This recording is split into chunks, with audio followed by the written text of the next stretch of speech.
Well, hello, this is Dr. Ray Umphrey, and I'm here today to talk about Jesus, the historical Jesus, and his relationship to the Gospels.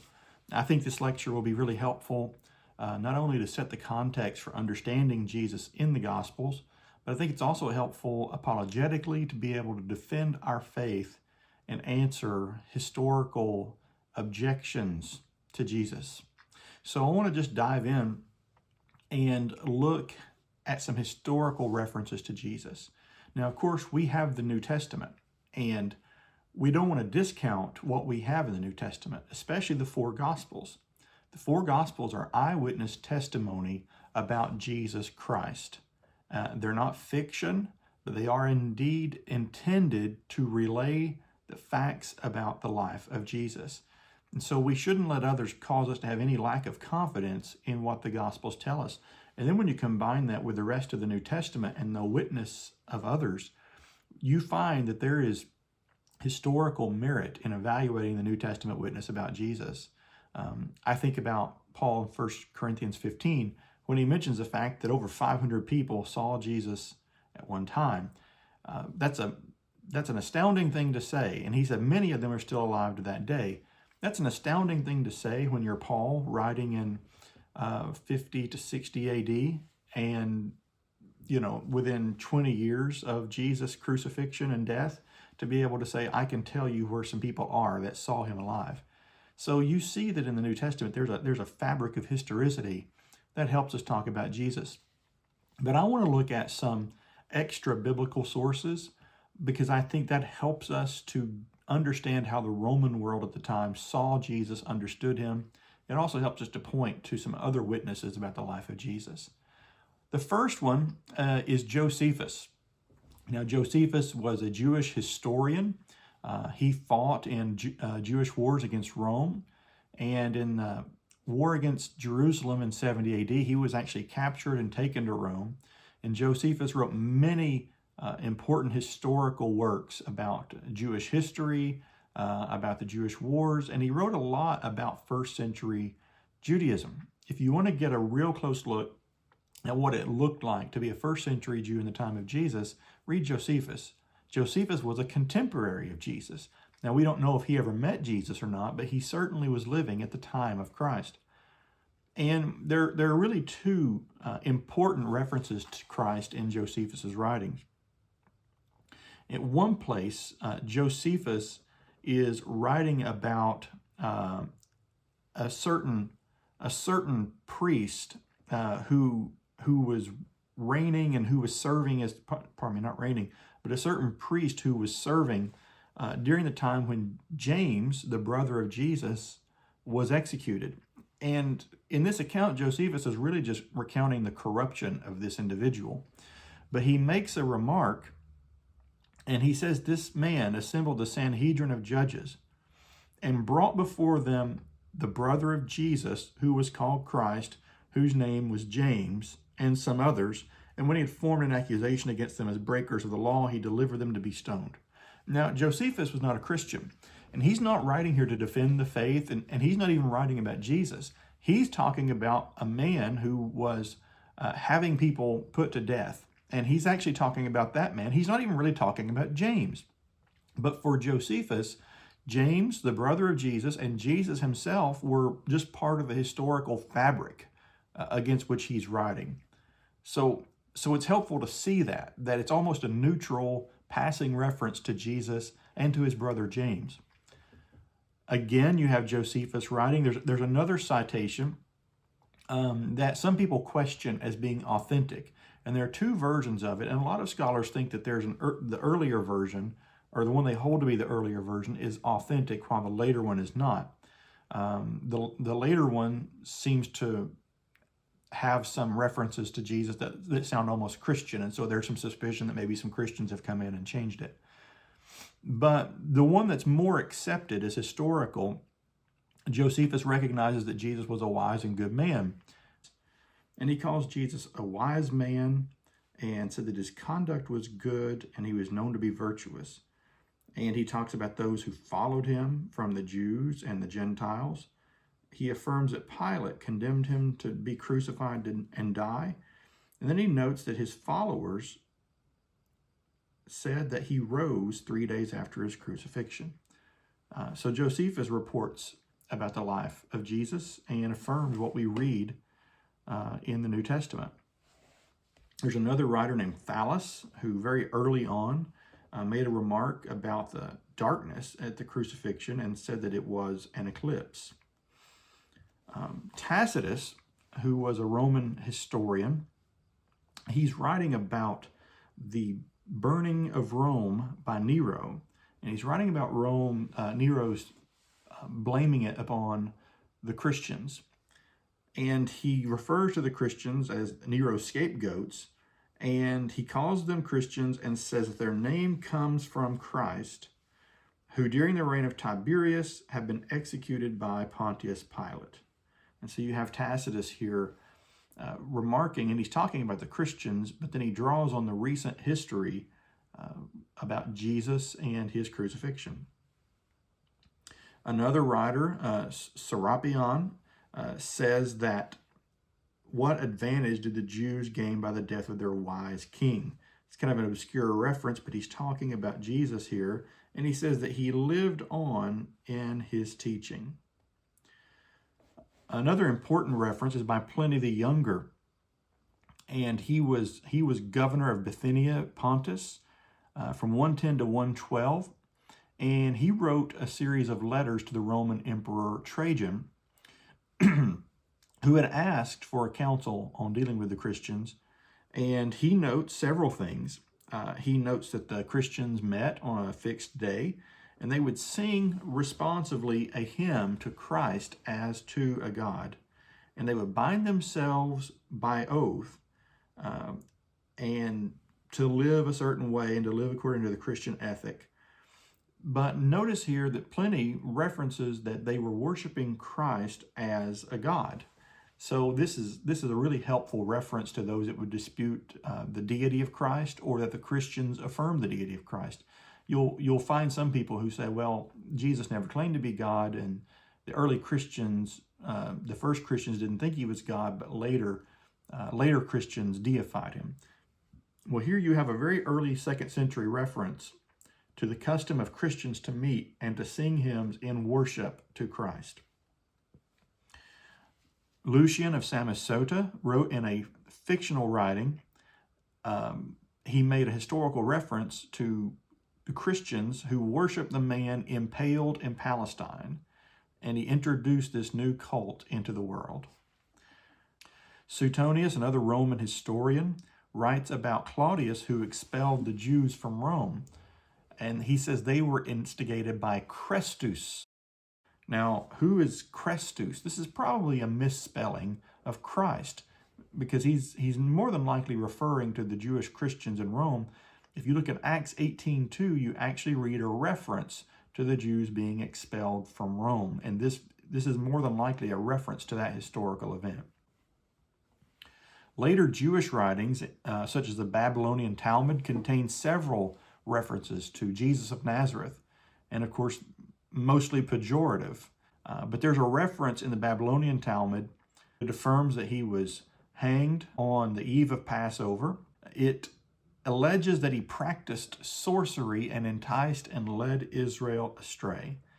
When you look at the extra biblical sources, what you get, the sketch you get, is that Jesus was an actual historical figure. He's assumed to be historical. You also gather that James is his brother and disciple. You learn that others affirm the miracles that Jesus performed. You see multiple times Jesus' sentencing and death under Pontius Pilate, and then you also have the mention of Passover. We see that his death was accompanied by an eclipse. That was something that was held historically. He was reported to have risen from the dead, and his followers after his death worship him as a god or as God. So looking at the extra biblical sources and keeping in mind, these are not Christian sources. These sources are not trying to give us an apologetic defense for who Jesus is. If anything, the majority of these are negative. They're written negatively about Christ and his followers, but yet they end up affirming many of the events and the details of the life of Christ. So this is really helpful for us to understand how the early Roman world saw Christ and his followers. It's also helpful for us to defend the faith against those who might doubt the historicity of Jesus Christ. Now I want to move on and just briefly talk about something that's relevant for understanding how people think about Jesus today and how they've thought about him in recent decades and centuries. And this is something called the quest for the historical Jesus. So many critical scholars today don't regard the Gospels as historically reliable or as eyewitness accounts. They would say they were actually written much later by people who were not eyewitnesses, and they would say they only contain fragments or kernels of truth here and there. And they would actually distinguish, some of them would distinguish between the historical Jesus who actually lived and acted and the Christ of faith, the one that is believed upon, the one that has been presented through the Gospels and through the church. And of course, from an evangelical position, we would completely reject that dichotomy. But these quests, as we might call them, really began out of post-Enlightenment thinking. And sort of the academic culture, academic milieu was to just kind of reject anything supernatural, to reject anything that was appealed to the miraculous. So if it couldn't be explained by natural processes, or if it defied those understandings, well, we're just going to reject it. So in the late 1700s, you have the first quest for the historical Jesus. And what these scholars were doing is they were trying to reconstruct from history. Okay, so we already know that the miracles didn't happen, the resurrection didn't happen, but what can we get to? How can we understand the historical Jesus? And these scholars began to pioneer a kind of investigation called source criticism, which is a method of study which seeks to determine the literary sources behind a final text. So if we can find out where these came from, so this tradition about the feeding of the 5,000, where did that come from? The Sermon on the Mount, where did that come from? If we can sort of trace the provenance, we might be able to say, oh, well, this was a later addition or a myth, or this actually came from Jesus. And so what was produced was an anti-supernatural picture of Jesus where he was just a Jewish revolutionary for the most part, and later given a deified status by his followers. Later, others would sort of inherit this task of investigating the historical Jesus. Albert Schweitzer wrote The Quest for the Historical Jesus. And during this era, in the early 1900s, people kind of held the view that, well, little to nothing can really be ascertained about the historical Jesus. And so people begin to just shift to talk about the literary documents of the Gospels and others. And they would begin to talk about those and talk about just the Jesus of faith. Some prominent scholars, Martin Dibelius and Rudolf Bultmann, are some prominent scholars, and they begin to pioneer another way of looking at the Bible called form criticism. And what form criticism did is it tried to classify units of biblical text according to their genre and to analyze their pre-written origins. So again, akin to source criticism, trying to get behind the text and find out how these texts were put together. Martin Dibelius is quoted as saying, "The literary understanding of the synoptics begins with the recognition that they are collections of material. The composers are only to the smallest extent authors." And notice what he's saying there. He's saying that Matthew, Mark, Luke, John, and they would reject that those were the actual authors. We don't know who actually wrote them. He's saying that they were not actually authors. They just gathered material from hither and thither and kind of pasted it together into this compilation about Jesus. And again, and then around 1954, some students of Rudolf Bultmann took this venture kind of to the next phase, and they began to go back and actually try to investigate, and they thought, yes, we can go back and know something about Jesus historically. And they said the way we're going to do this is from the early preaching and proclamation of the early church. These so-called second questers placed a large emphasis on the non-canonical gospels, like the Gospel of Thomas or the Gospel of the Hebrews. And they began to emphasize those as important to understanding Jesus. Out of this pursuit came something called the Jesus Seminar. The Jesus Seminar was basically a gathering of scholars who came together to determine which of the sayings in the New Testament could actually be traced back to Jesus. And their conclusions are that about 18% of Jesus' sayings in the Gospels actually originate with him, and the rest are just fabrications. They begin to look at him as kind of a cynic, someone who sort of questioned the structures and ideals of the day, and that Jesus was a social reformer. So what Jesus was really doing is he was speaking truth to power. He was opposing Rome, and that's what got him crucified. Many of these pursuits of the historical Jesus, what you wind up with is deleting anything related to deity or supernatural power, and what you wind up with is retaining those things which honestly kind of look like the culture of the day. The social reformer, Jesus advocates for the poor, and all of that. While those are all important, they would then delete those things which present Jesus as the Son of God, as the judge of the world, and as the one who dies for the sins of his people. And then you have the third quest, where these scholars are actually going back and they're trying to place Jesus in the context of first century Judaism, and they're trying to do serious historical scholarship.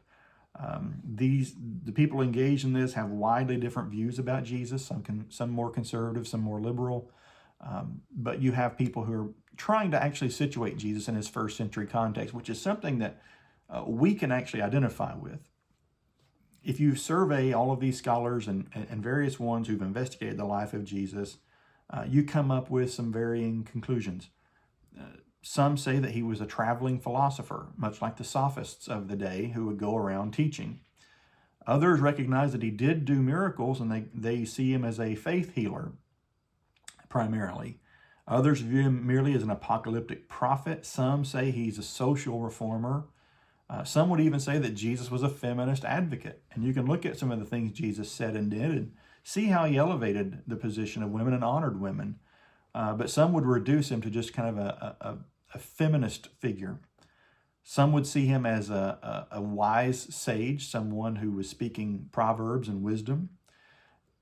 And what's interesting about this is you actually see in these different conclusions, for the most part, actual glimpses of who Jesus is. But where they go astray is by focusing merely on one identity, and also the presuppositions behind it that sort of delete the other things that are related to Jesus, or they mute it quite a bit.